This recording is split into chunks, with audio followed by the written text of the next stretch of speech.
Ever wonder why some people attract success like magnets? They've mastered a powerful psychological trick, acting as if they've already achieved their dreams. Meanwhile, you grind, you wait, you second-guess, and the life you crave slips further out of reach.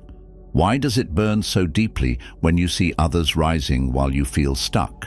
Why does it tear at your confidence when you realize hard work alone isn't enough? The uncomfortable truth is this: success doesn't come to those who wait to be ready. It comes to those who decide they already are. You don't get what you deserve. You get what you believe yourself worthy of, long before there's any proof. Today, we're pulling back the curtain on the hidden power of identity, the silent force that's been shaping your reality without you even realizing it. If you're ready to stop rehearsing failure and start living like it's already yours, stay locked in, because what you're about to learn could change everything. The power of positive pretending. Why do we so often fall short of our own expectations, clinging to the safety of the familiar rather than reaching for our dreams? It's a conundrum that has puzzled philosophers and psychologists alike. But what if the secret to success is simpler than we think, embedded not in the actions we take, but in the persona we embody each day? This concept isn't a modern-day self-help gimmick. It's rooted in the age-old wisdom of Stoic philosophy, which teaches us to create our reality through the power of perception.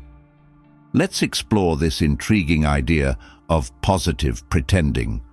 It's a practice where you step into the shoes of your future self, the successful, confident, accomplished version of you. Carl Jung once remarked, "Until you make the unconscious conscious, it will direct your life, and you will call it fate." This aligns seamlessly with our concept.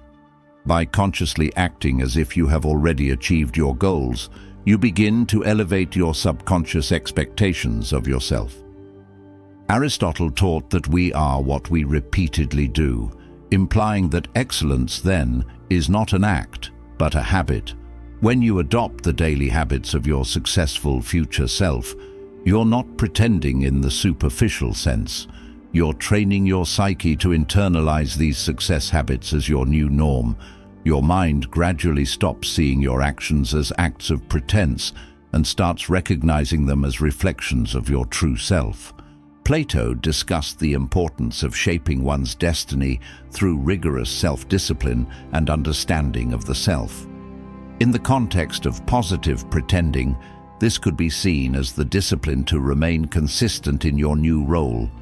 It's about maintaining the belief in your transformed identity even when external successes have yet to materialize. Nietzsche's philosophy encourages the embrace of one's life with all its challenges, asserting that becoming who we truly are involves much struggle and reinterpretation of our own stories. Through the lens of positive pretending, this struggle is internal. It involves battling against our old narratives of limitation and inadequacy, and affirming, "I am capable and I am deserving of success." Moreover, when you embody this mindset, you're not merely waiting for external validation, you're creating it from within. This doesn't just change how you view yourself, it fundamentally alters how you interact with the world.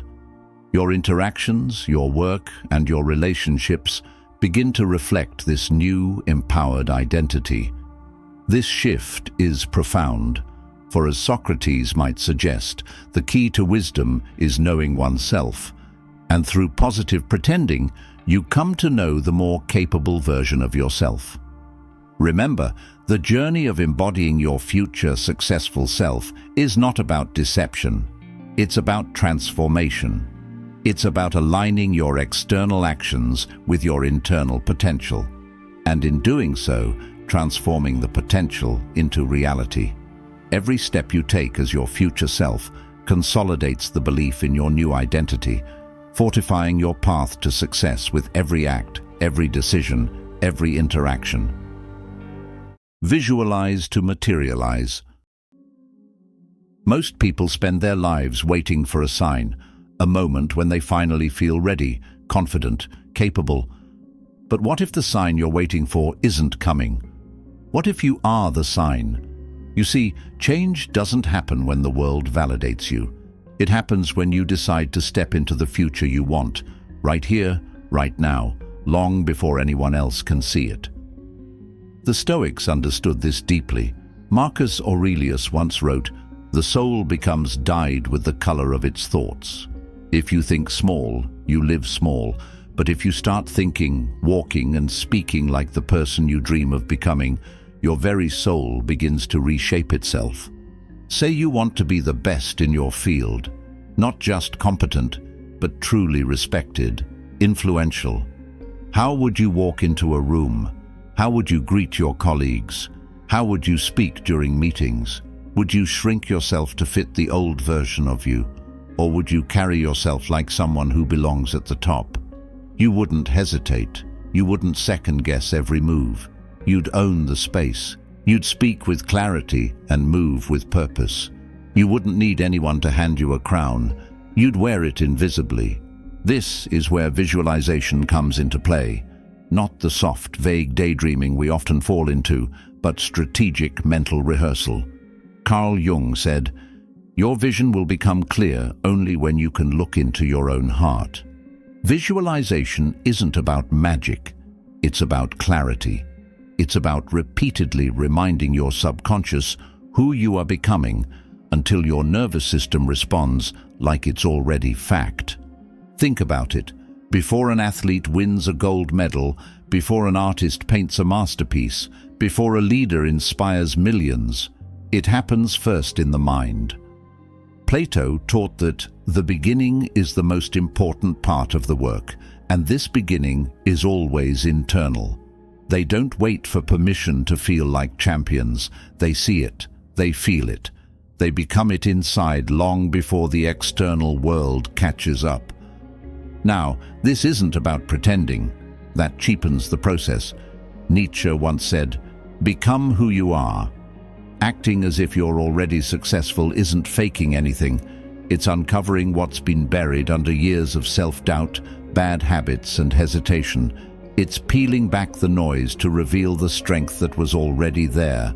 It's standing in that version of you, fully, unapologetically, until reality has no choice but to adjust around you. Every morning you have two choices. Slip back into the comfort of the familiar, or walk, talk, and think as the future you. Sharpen your image of who you're becoming. See it so vividly that it feels like memory. When you walk into your office, don't just stroll in like it's any other day. Walk in as the leader, as the innovator, as the person people turn to when it matters most. When you speak, speak like someone whose voice carries weight, because you believe in the value of your words. Socrates believed that the secret of change is to focus all of your energy not on fighting the old, but on building the new. That's the heart of visualization, building the new, not by tearing yourself apart for what you aren't yet, but by fully stepping into what you are capable of becoming. And here's where it gets powerful. Your subconscious mind doesn't know the difference between a vividly imagined reality and a real one. It responds to emotion, belief, and repetition. That's why when you dress sharper, stand taller, and speak more decisively, your brain wires itself to match those behaviors. It's not an act, it's a rewiring, a reconditioning of your very identity. No one will hand you permission slips to become great. No moment will feel perfect enough to start. The only permission you need is the one you give yourself today. Visualization isn't just a tool for the dreamers, it's the blueprint for the doers, the people who dared to see themselves as more before anyone else could. Start now. See it, speak it, walk it. Let your life catch up to the vision you hold so vividly in your mind. And remember, the world will mirror the way you see yourself far more often than you think. The language of winners. Every day, without even realizing it, we cast spells on ourselves, not with wands or magic, but with words. The things you tell yourself over and over carve deep paths into your mind. If you tell yourself you're slow, unlucky, unworthy, your mind, loyal to a fault, believes you. It obeys your commands without question. This isn't just motivational talk, it's hardwired psychology. Carl Jung warned, words are animals alive with a will of their own. Left unchecked, your words quietly train your subconscious to either lift you up or chain you down. If you keep saying, "I'm bad at this," what happens? Your brain nods, adjusts, and makes sure you stay bad at it, because you've given it an order. But shift the language slightly. "I'm mastering this," or "I'm getting stronger every day," and suddenly your mind leans forward instead of shrinking back. Tiny changes in language, tiny ripples in thought, but over time they carve out an entirely different future. The Stoics knew this power intimately. Epictetus taught, "It's not things themselves that disturb us, but our judgments about them." Language is how we shape those judgments. It's the filter between raw experience and how we choose to understand it. If you describe every obstacle as a disaster, life feels overwhelming. But if you describe the same obstacle as a training ground, it transforms into something empowering, a forge instead of a graveyard. Plato believed that the soul is moved by the words it hears. If your inner dialogue is constantly filled with doubt and limitation, your soul starts shrinking, hiding, retreating. But when you flood your self-talk with strength, patience, and purpose, the soul expands. It stands taller, it fights harder, it reaches for more. Words don't just describe reality, they create it. Aristotle said, "We are what we repeatedly do, but we also are what we repeatedly say." Your nervous system tunes itself to the stories you tell. Say you're overwhelmed enough times, and overwhelm becomes your default state. Say you're evolving and growing even in the middle of chaos, and growth becomes your default identity. Nietzsche, never one to shy away from uncomfortable truths, said, "All great things must first wear terrifying and monstrous masks in order to inscribe themselves on the hearts of humanity." New affirmations, new languages of strength might feel unnatural, even false at first. Saying, "I am mastering this," when you still stumble and struggle, feels fake, but that's exactly the point. You're challenging the old mask. You're choosing a new story before the evidence arrives. And that discomfort, that's the threshold of change. That's the line between who you've been and who you're becoming. Socrates, with his endless questioning, would probably ask you today, why do you speak weakness into existence when strength is within your grasp? It's a question worth sitting with. Every sentence you say, whether out loud or in your mind, is a tiny vote for the person you're becoming. So, starting today, be ruthless with your words. Audit them, sharpen them. Replace "I can't" with "I'm learning." Replace "this is too hard" with "this is building me."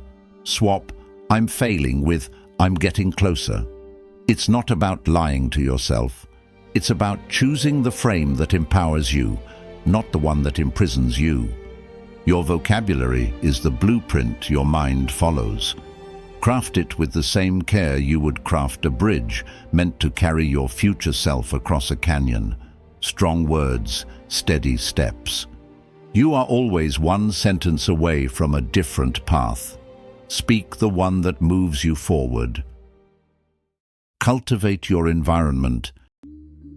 It's easy to blame a lack of progress on circumstances, timing, even luck. But one of the most powerful forces shaping your life, quietly, relentlessly, is the environment you allow yourself to live in every single day. And the harsh truth? If you're surrounded by chaos, clutter, noise, and negativity, you're not just struggling against the world. You're fighting your own surroundings every time you try to rise higher. The Stoics taught that while we cannot control external events, we can control our response to them, and that includes crafting the spaces we choose to inhabit. Marcus Aurelius once wrote, "The soul becomes dyed with the color of its thoughts." But your thoughts, more often than you realize, are dyed by your environment first. Walk into a space that's disorganized and suffocating, and your mind mirrors that energy. Walk into a space that's clean, sharp, and purposeful, and suddenly you stand taller, breathe deeper, think clearer. It's not magic, it's architecture for your mind. Take a real, honest look around you right now. Does your environment scream future leader? Does it reflect the ambition burning quietly inside you? Or does it silently reinforce your doubts, your procrastination, your playing small? If you aim to be a creator of value, a driver of innovation, a builder of something lasting, then your environment must become the first proof of that identity. Aristotle believed that excellence was not an act but a habit, and habits thrive or die depending on the soil they're planted in. It's not about luxury, it's about intentionality. Organizing your workspace like a professional isn't just about aesthetics. It's about aligning your outer world with your inner vision. Plato once said, "The beginning is the most important part of the work." Setting up your environment to reflect excellence is that crucial beginning. You are sending signals to your brain. This is who I am. This is what I expect. This is what I'm building. Carl Jung would remind us that people don't have ideas. Ideas have people. Your environment is a living idea, a constant whispering voice reminding you who you are and what's possible for you. A messy, chaotic environment keeps you chained to old ideas about yourself. An environment curated with care, clean, intentional, forward-focused, plants entirely new ones. Nietzsche pushed the idea further, insisting that the individual must become who they are. But becoming doesn't happen in a vacuum. It happens when every corner of your life, from the conversations you have to the state of your desk, pulls you relentlessly forward toward your ideal self. Socrates believed that the unexamined life is not worth living. Examine your environment. What does it say about your seriousness, your discipline, your dreams? When you clear the clutter, you don't just create physical space. You create mental space.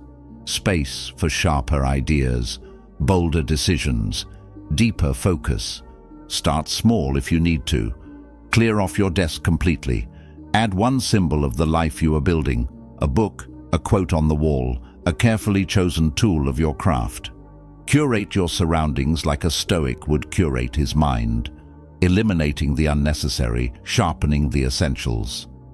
Remember, your environment either anchors you to the past or catapults you toward the future. Choose carefully, because whether you see it or not, you are being shaped every minute by what you allow around you. Build a world that pushes you, reminds you, and dares you to grow into the person you are destined to become. The role of decisive action. There's a dangerous trap we all fall into sometimes, the illusion that thinking about change is the same as making it happen. We read the books, we talk about our dreams, we even plan them out in neat little journals, but somewhere between intention and execution, the momentum dies, and the future we want, it stays locked behind the door we never bothered to open. The Stoics were brutal in their simplicity about this. Marcus Aurelius said, "Waste no more time arguing about what a good man should be. Be one." In other words, stop planning, start doing. You can visualize success all day long, but without action, it's just another fantasy gathering dust in the corners of your mind. Real transformation happens when your behavior shifts, not your mood, not your wishes, but your actual lived daily actions. If you dream of being a writer, it doesn't matter how many motivational videos you watch. What matters is whether you put words on a page today, not tomorrow, not when inspiration strikes. Today. Carl Jung would say, "You are what you do, not what you say you'll do." The subconscious mind doesn't build self-esteem off good intentions. It builds it from evidence, daily proof that you are someone who keeps their promises to themselves. Every time you take decisive action toward your future self, you're stacking bricks into the foundation of your next life. Every time you delay, make excuses, or overthink, you quietly pull those bricks down. Plato understood that the world of ideals, of pure thought, was beautiful, but incomplete without action. Ideas alone don't move the soul forward. It's in the friction of execution, of stepping into the arena, that we refine who we are. The future doesn't belong to the dreamers who dream the hardest. It belongs to those who act with courage, even when the path isn't clear yet. You don't need permission. You don't need every answer. You just need to move. You want to start a business? Start laying the bricks now. Research your market. Build a rough plan. Reach out to someone who's already done it. You don't need $1 million idea to begin. You just need the decision that your old life isn't enough anymore. Nietzsche spoke often about the will to power, that inner force that pushes us to overcome ourselves, to expand beyond who we were yesterday. Decisive action is the manifestation of that will. It's messy. It's uncomfortable. It demands that you sacrifice the security of preparation for the uncertainty of motion. But without that leap, you remain a ghost haunting your own potential. And don't confuse bold action with reckless action.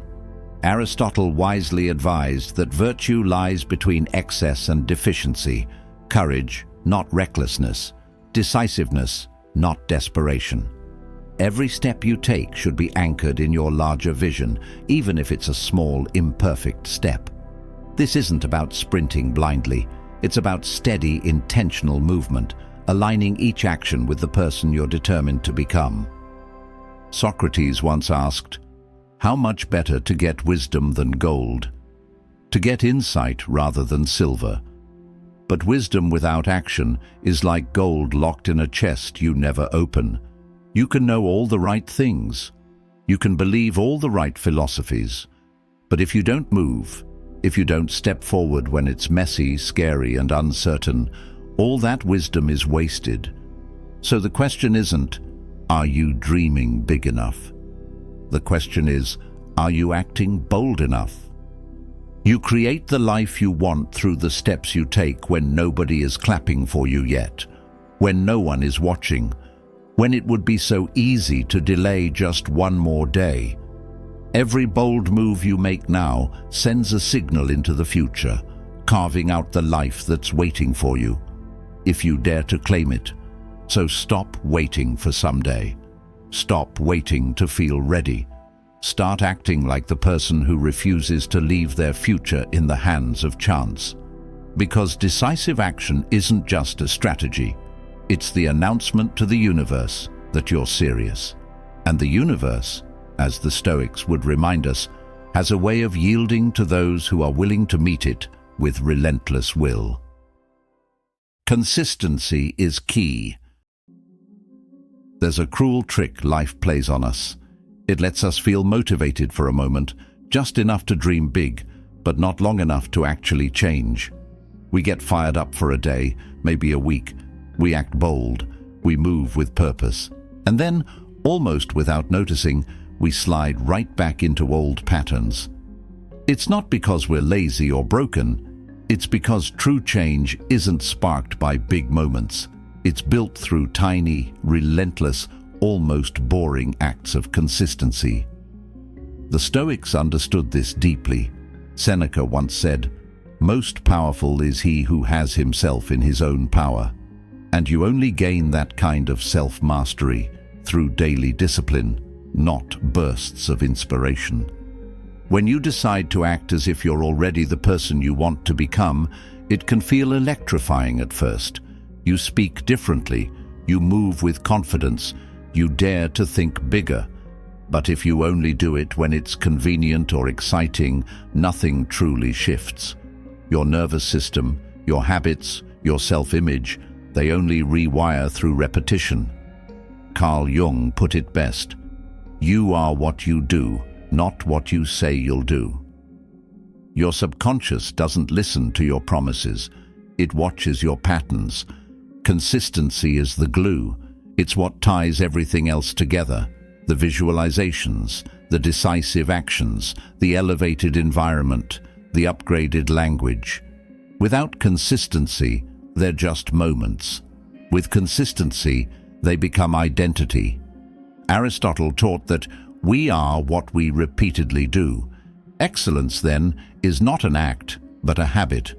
Every morning when you wake up, the world asks you one silent question: who are you today? And every action you take is your answer. It's not about grand gestures. It's about waking up and asking yourself, what would the future me do today? And then doing it, even if it's uncomfortable, especially if it's uncomfortable. Plato believed that the discipline of habit was one of the highest forms of self-education. In his view, real power came from aligning your daily behavior with higher ideals, not once in a while, but continuously. When you build the muscle of consistency, you stop needing motivation to get moving. You just move. You stop negotiating with yourself every morning about whether you feel like it. You just act in accordance with the identity you've chosen. Nietzsche once said, "He who has a why to live can bear almost any how." Your why, the person you are becoming, fuels the discipline to show up daily, even when you're tired, discouraged, or doubting. Because consistency isn't about perfection, it's about stubbornly refusing to abandon your future for the comfort of today. Think of a stone cutter hammering at a rock. Maybe nothing happens for the first 100 strikes. No cracks, no visible progress. But on the 101st blow, the rock splits open. It wasn't that one strike that did it. It was all the strikes that came before, patiently, persistently, stacking pressure against the impossible. Socrates would have asked, "Are you willing to do the small, unseen work that greatness demands?" Because that's what real consistency looks like. Showing up when no one is watching, practicing when there's no immediate reward, investing in yourself when the results are invisible. Each small choice, writing the page, hitting the gym, organizing your workspace, choosing your words carefully, stacks up like layers of armor around your new identity. And over time, something incredible happens. It's not just effort anymore. It's who you are. The world rewards the persistent, not the perfect. The future belongs to those who choose, day after day, to act in alignment with the life they want, even when it's easier to slip back into old habits. Consistency isn't sexy. It's not always exciting, but it's how you turn potential into proof. So every day, before you rush into the noise of life, take one moment. Ask yourself, what would the future me do today? Then honor that answer, no matter how small, no matter how hard. Because if you win enough of those tiny battles, you wake up one morning and realize you're no longer acting. You've become the person you were always meant to be. Every small step you take, every decision to act in alignment with your future self, is a quiet revolution. It's the invisible work that builds an unstoppable life. Remember, you're not waiting for transformation. You're living it with every choice you make. Stay relentless, stay intentional, and trust that the path you're carving, even when unseen, is leading exactly where you were always meant to go. Thanks for being a part of Stoic Journal, where wisdom meets action. If you're ready to keep building that unshakable foundation, there's another video waiting for you right here. See you in the next one.